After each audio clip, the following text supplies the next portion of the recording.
Let's see if I can remember Antonio's thing. 3, 2, 1.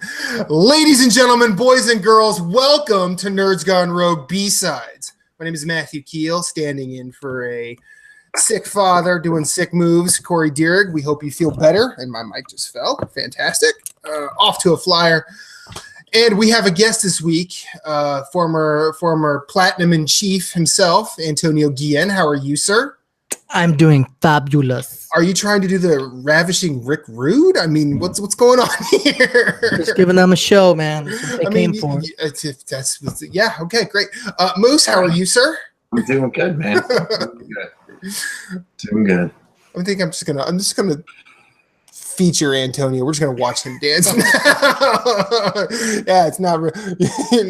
There we go. Nice. Yeah, I need to get some. Where's my wallet? Let me get some ones. So Antonio Guillen was at one point the founder of Platinum Achievements, which ended up being my first foray into podcasting. We had a group of 5 that was really fun, and we had our good times, we had our bad times, we had our fights. It was a good 53 episode show. And now he is doing something completely dedicated to something. He talked a lot of shit on Platinum Achievements about Nintendo. He does the Switch Talk, ladies and gentlemen. You can find it on YouTube. And he's all about it. So, Antonio, tell us what you're doing. Did you get that? Did that come through? Cracking the can? You trying to be me? I was trying to pull Matthew. But I'll take it. Cola because I'm on some pretty strong painkillers right now. I mean, I'm riding that. I want to clear something up first of all. Wait, let me ask a question. So really, the Platinum Achievement Podcast was your first foray? Are you sure? It was my first foray into podcasting. Like, it was the first thing I was a part of. I get, like, prior to that, spreading misinformation. Okay, fake news over here. Prior to that, set the record straight. Okay, Matthew was a veteran podcaster, saved us, jumped onto the Platinum Achievement Podcast. I'm sure it's still out there. Search it out on YouTube for some. Now I had guested on a podcast prior. I guested on one episode of a show, and that was Nerd Overdrive. They had me on, and I even told the Shaniqua story there. But prior to that, I'd been on actual radio back in the 90s. Other than that, like that's really all I've done. I want to thank you for having me on today, and it is correct. I was not on the Nintendo hype train until the Switch rolled around. Me and a billion other people didn't buy the Wii U. Sucked. Sorry about that. But now I'm totally on the Switch. And now you're getting all those Wii U games that were really good. Hey, what are you gonna do? Hypocrites all around, man. But check out Switch Talk, YouTube, iTunes. I appreciate you letting me on. I mean, I'm super excited to be here. We haven't podcasted in too long, and when we don't podcast, the planets aren't aligned. This is true. It's not happening. This is like true. It should. Okay, right now, we forced an eclipse somewhere in the universe tonight. We did this. An alternate universe. No, the known universe right now. They're somewhere having an eclipse, and it's thanks to Mr. Guillen and I being on the same show. Yeah. You ready for that, Moose? I'm ready for it. Okay, good. Now, Antonio, tell us about Switch Talk. Like, what do y'all do there? You know what? I was addicted to multiple perspectives. I mean, we did it with Platinum Achievement, and I was like, you know what? Let's get some different opinions in there. Let's bounce them around. So we got 3 guys. It's me, it's Clay Howard, it's David Jones, and we take a game and just really break it down and then try to analyze all the different aspects from graphics to story to, replayability, things like that. We try to do it in 30 minutes or less. Now that's key because I'm out here thinking, you know what? A lot of people just like bombcast you in just like 3 hours, an hour. And myself, I consume so much content. I'm a fan of like everybody's work and on this big network of friends that we have. And I'm trying to eat it all up, but you can't. So I was like, you know what? If I'm going to put anything out there, I want it to be short and sweet. You know what I'm talking about? Short and sweet. That's what I keep in my pants. That's what I keep out there. in the podcast sphere is a short and sweet show. You know what I mean? Short and sweet, Just like that. Okay. So yeah, put it out there, wave it in the wind, see if it flies. You know, it's all about That's true. talking about the games that we love from the system that's stolen our hearts and minds, man. That's what Switch Talk is all about. You know, breaking it down, one game at a time. It really has. So what has been now? Have you played a lot of the games that have come out on Wii U? That came out on Wii U on your Switch. So the ports, right? So the latest, the one that I didn't get that I regret not picking up just because I'm so busy was Donkey Kong Tropical Freeze. Okay. And it's just such a beautiful platformer, and I did love the games on the SNES. It's not SNES. It's not SNES. It's SNES. All right, put that to bed. But I really liked that. Doing it and right. I was looking forward to it and didn't catch it. So that's the one that I didn't jump on, but I'm trying to buy and play as much as possible. It's ridiculous. You really dip into that piggy bank. You know what I'm talking about? Yep. You're getting all these indie titles, spending $5 here, $20 there, trying to get the one AAA a month that they're doing. What am I going to do? What am I doing, man? Huh? Got to start selling my plasma. I mean, selling my spermlets. that's You know what I mean? do. For some scratch. Okay. So that's Well, what I do. okay, top Wii U port that's come to the Switch so far. You know, I'm gonna put you on the spot. Both of you Me? guys Oh, right see, now. I mean, there's one answer. 2, 1. Captain Toad. Oh my god, the demo was amazing. That's Captain Toad. Brian. That's What do you it. think? Any Wii U ports you thought were Wait, who are you talking to? I don't know who he's talking to. Who the He's- fuck is Brian? Mooslet? Mooselet. Wow. He goes From double Brian to install. He's like Mooselet. a left install and then a hook. You know, it's uppercut. Anyways, so I never bought the Wii U, but the one that sticks out that I really want to get is the Tropical Freeze. Okay. So Donkey Kong Tropical Freeze. Captain Toad looks cool, but I'm like, I don't know. Now I might try and borrow it from somebody. I'm the gonna. demo. I think. Or try the demo. Yeah, that's right. Bayonetta The 2. demo's fun. The demo's Bayonetta really 2 will good. probably be more your speed, Moose. It'll probably be more your speed than Captain. Which I already Toad or have, Donkey so Kong. then I guess that would be So- my pick because I already bought it. So I'm looking forward to Bayonetta 3. But Yeah. it's kind of ironic because Jason, Jeff, and I I've started a list of games that we own Switch, like physical, and what we'd be willing to trade. And I'm like, for like the $3 it would cost for me to ship the game to you, that's like dirt cheap for you to try it. You know what I mean? Mhm. Instead of them having to go out and buy it and then be like, all right, well, now I'm done with it. I can return it to you. It's like, Yeah. you know what I mean? For like under $10 or whatever, we can ship games back and forth and be able to try them. And that's going to be way less than what you would spend, you know, for physical games. Isn't it crazy what we have to do to like play all the games that we want to play these days? I mean, it's such a weird thing because back in the day, I felt like we were all playing the same 2-3 games for like 6 months. It was like, I remember Metal Gear Solid. You're playing Metal Gear Solid. Everybody else is playing it. You talk at school about it. Mhm. Bada bing, bada boom. Now it's like there's 20 games that are superb. And like, what can you do? Who has the money? I ask people, how much are you going to spend this year between now and the end of the year?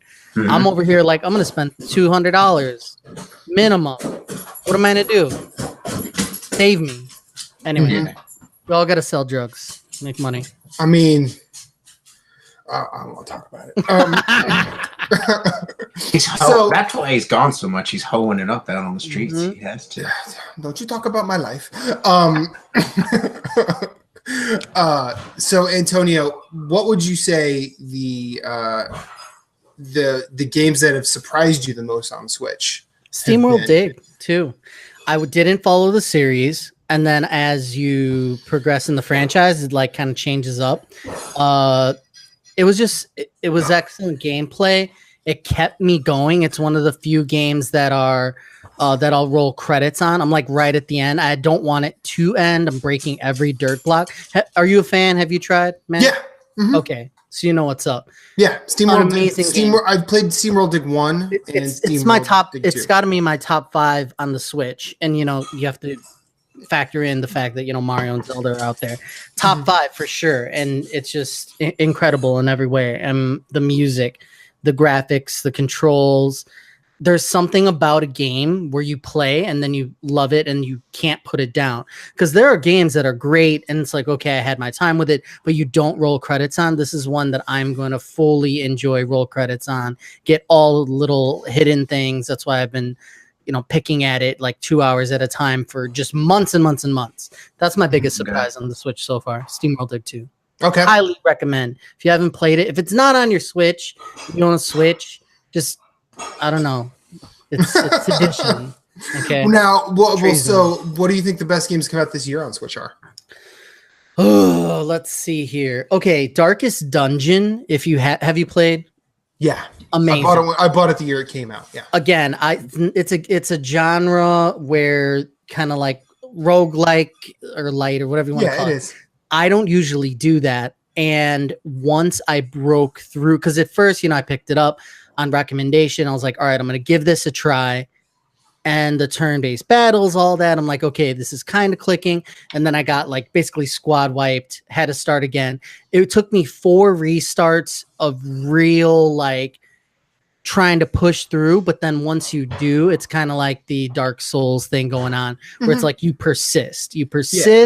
And then the game opens up and you feel like you're more powerful. You understand the mechanics and how it works. And now I'm on like my longest run, ever, and hoping that all my characters don't die. Because again, there's permadeath for members in your party. But that's another super surprise for me. I mean, Darkest Dungeon. And I'm trying to focus on the games that aren't, most popular. I know it has like some limelight, but that's the one for me. I keep coming back to. Again, those things you keep coming back to are huge for me. There's a lot of value in those, Yeah.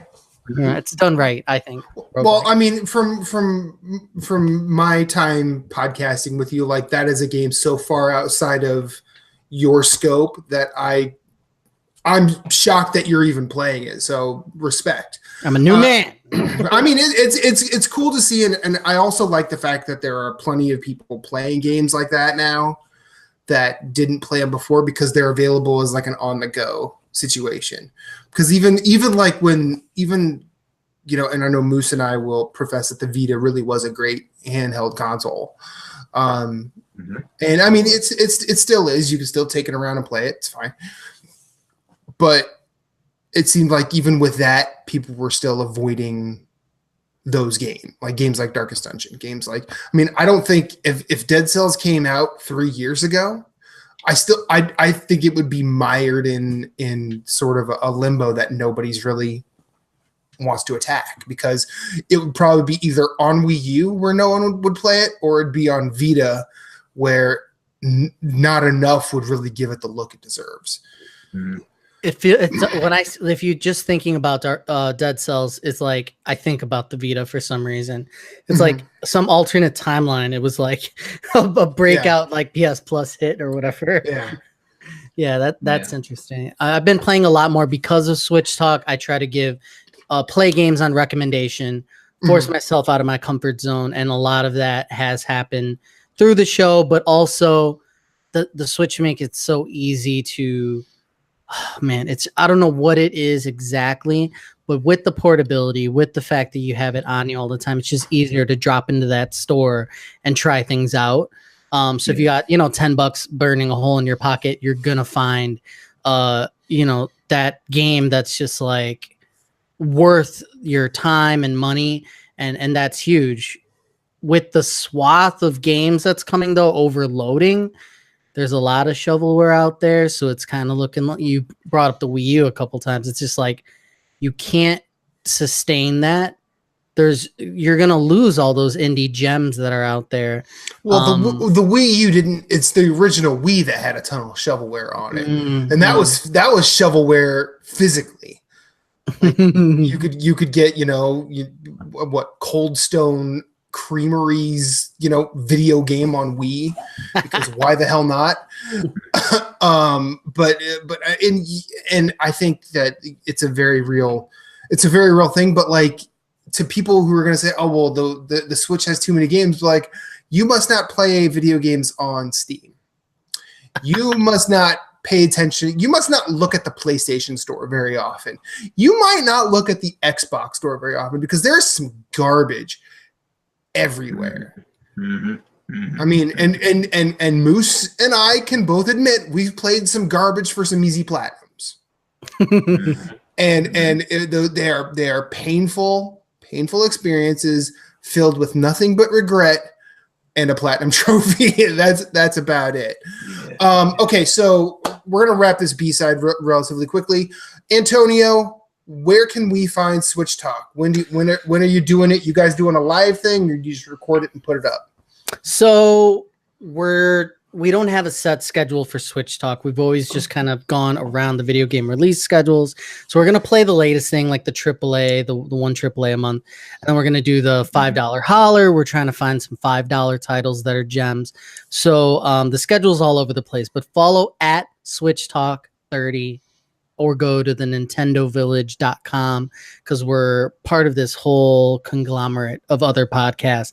And we got great stuff on there. We got reviews on there, other podcasts that are focused around. We got Mouse Bites, which is all about Disney licensed games like Aladdin and things like that. And then they're doing a little spin-off to that where they're reviewing, Clay Howard is reviewing Disney movies. I told him to rank the Disney princesses as they go. I'm not sure if he's going to do it. So there's a lot of stuff on there. Go to the nintendovillage.com, check out Switch Talk, check out everything. And get all your latest and greatest Disney princesses knowledge. Okay, so that's a B-side. You can find NGR B-sides every Friday at 7 a.m. on YouTube and your podcast service of choice. Antonio, thank you for being here. Moose, thank you for being here. And that's a B-side, Nana, and out.